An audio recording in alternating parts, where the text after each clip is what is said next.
Hey guys, welcome to OnceHub tutorials. My name is Shanu and I'm a part of OnceHub support team. In this video, I will show you how to add a scheduling action to your routing form. By offering scheduling within your routing form, visitors can book meetings directly with you after answering qualifying questions. This will boost the conversion rate and streamline the process. So let's go. Once you log into your OnceHub account, you will see your home screen.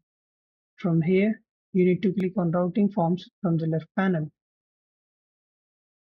Once you click on it, you will see all the routing forms on your account.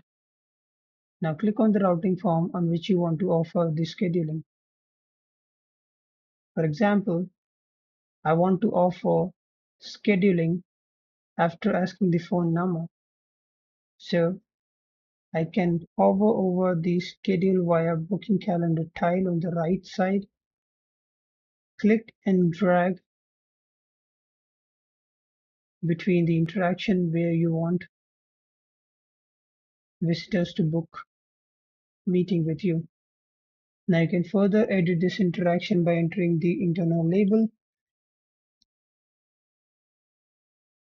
This internal label will only be visible to you and not the visitors. Next, selecting the booking calendar. You can select a booking calendar on which you want to receive the booking. Finally, clicking on Save button. So yeah, that was it. You're all set now, and I'll see you in the next one.